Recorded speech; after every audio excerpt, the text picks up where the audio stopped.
네, 현지 시간으로 28일 바이든 미국 대통령이 취임 후 처음으로 상하원 합동연설을 했습니다. 미국의 경제 재건 계획과 이 코로나19 백신 외교를 통해서 미국의 글로벌 리더십을 회복하겠다라는 의지를 피력했습니다. 오늘은 바이든 대통령 취임 후 이 미국과 전 세계에서는 어떤 일들이 벌어지고 있는지 그리고 또 벌어졌는지 점검해보고 정리해보는 시간 가져보겠습니다.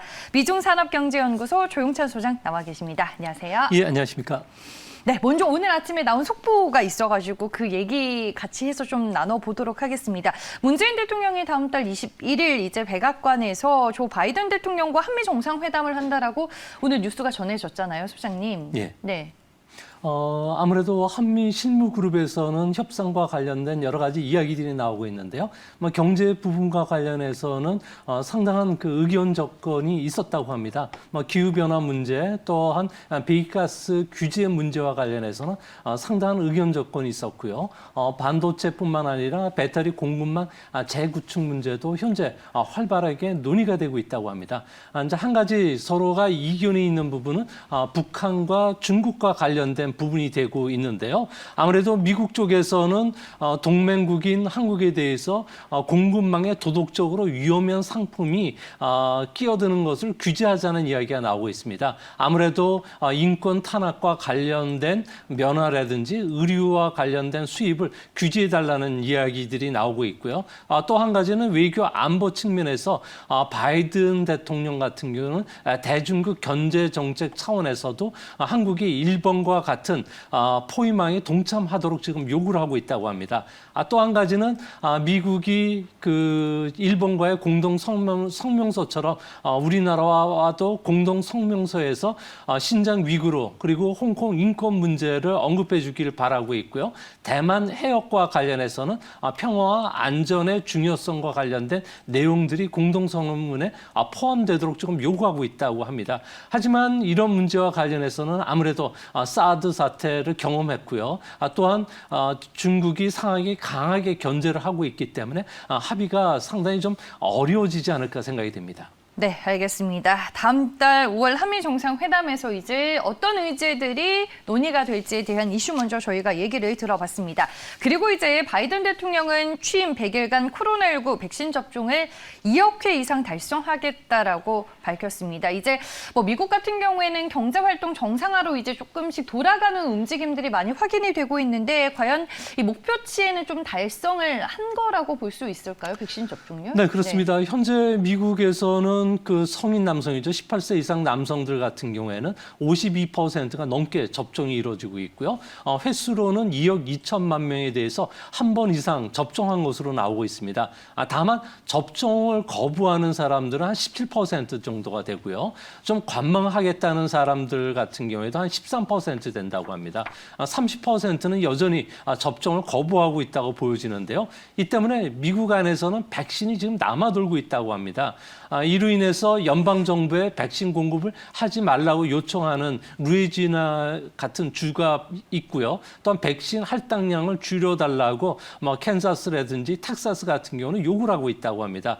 이렇게 되면 바이든 같은 경우에는 7월 4일 독립기념일까지 일상으로의 복귀를 목표로 하고 있는데요. 70% 이상이 접종을 해야지만 집단 면역이 형성된다는 측면에서는 조금 난항을 겪지 않을까 보여집니다. 미국에서는 아직도 코로나로 인해서 800만 명 일자리가 아직 회복이 되지는 못하고 있기 때문에 집단 면역 여부에 따라서는 미국 경제가 7월 달 이후에 본격적으로 회복이 되느냐 아니면 조금 지연되느냐가 나타나지 않을까 판별이 될 것으로 보여집니다.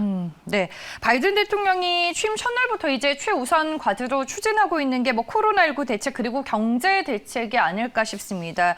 일부 눈부신 성과를 좀 이뤄내고 있다 이런 평가들을 받고 있는데 미국 경제가 좋아지고 있다라는 걸 체감할 수 있는 지표들은 최근에 좀 어때요? 네, 미국의 1분기 GDP 성장률은 6.4%를 기록했는데요. 자, 앞으로 미국 경제가 개인 소비를 중심으로 해서 빠르게 회복이 될 수 있다는 여러 가지 지표들이 나오고 있습니다. 당장 미국의 학교라든지 직장 폐쇄 상황 그리고 외출, 이동 제한과 관련된 9개 항목의 그 가면 대책 엄격도 지수라고 있는데요. 이 지수를 보면은 1월 초 이후에 빠른 속도로 하락을 하고 있다는 겁니다. 또 한 가지는 1조 9천억 달러의 추가 경제 대책 안에 1인당 1,400달러 현금 지급이 포함이 됐는데요. 이 지급액과 관련해서 개인들의 신용카드 사용액도 연초 이후부터 계속 회복 추세를 보여주고 있다는 겁니다.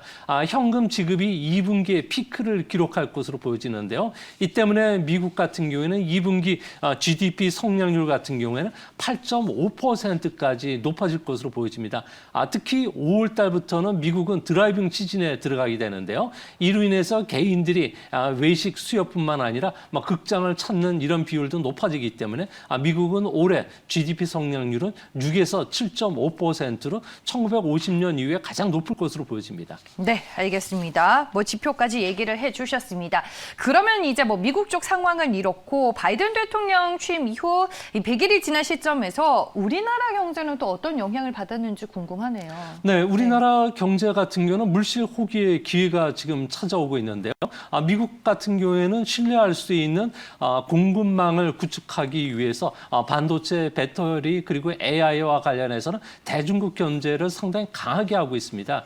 이로 인해서 우리나라 같은 경우는 중국의 배터리라든지 그리고 반도체 추격을 따돌릴 수 있는 절호의 기회가 찾아왔고요.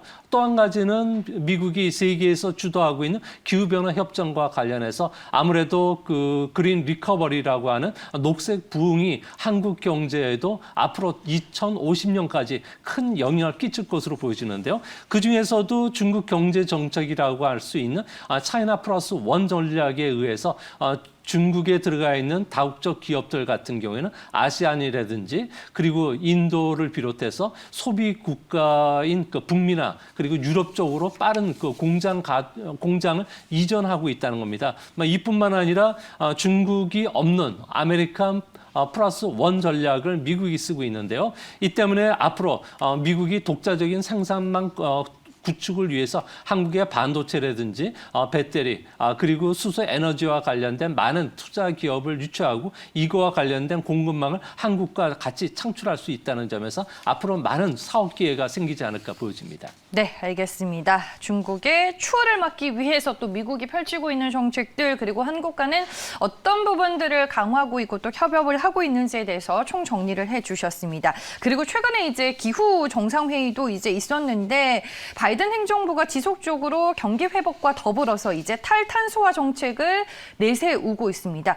온실가스 배출 삭감이 또 우리나라에 미치는 영향도 상당히 크잖아요, 소장님. 네, 그렇습니다. 네. 앞으로 2050년까지 우리나라도 배기가스를 50% 실질적으로 계속 줄여 나가야 되는데요. 이 때문에 온실가스 배출을 제로화시키기 위해서는 현재 화력 발전 비중이 전체 전력의 66%를 차지합니다. 이를 20% 이하로 좀 낮춰야 되고요. 또 친환경과 관련된 전력 비중을 70% 이상 높여야 된다고 합니다. 이 때문에 가스 발전과 관련된 발전기 수요들이 크게 늘어날 수가 있을 거로 보여지고요. 또 풍력 발전소 건설이 한층 빨라지면서 대형화되고 있다고 합니다. 이 때문에 기업들은 자동차라든지 그리고 항공기 기술을 응용한다든지 풍력 발전용 대형 베어링 그리고 계측기 탄소 섬유로 풍력 발전을 경영하는 작업에 지금 사활을 걸고 있다고 합니다. 이뿐만 아니라 전기 자동차 그리고 연료 전기 자동차 보급 그리고 암모니아와 관련된 선박들 보급에 속도를 내고 있다고 하는데요. 이 때문에 전기 자동차의 가장 큰 약점인 무겁다는 점 그리고 주행거리가 짧다는 점을 개선시키기 위해서 우리나라 기업들 같은 경우에는 탄소 섬유를 차체로 만드는 기술을 지금 한층 가속화하고 있고요. 또한 전기 배터리의 충격을 완화시켜주기 위해서 강한 소재도 지금 현재 빠른 속도로 개발이 되고 있다고 합니다. 그리고 전기 배터리 같은 경우에도 가속력에서 그동안에 좀 딸려왔는데요.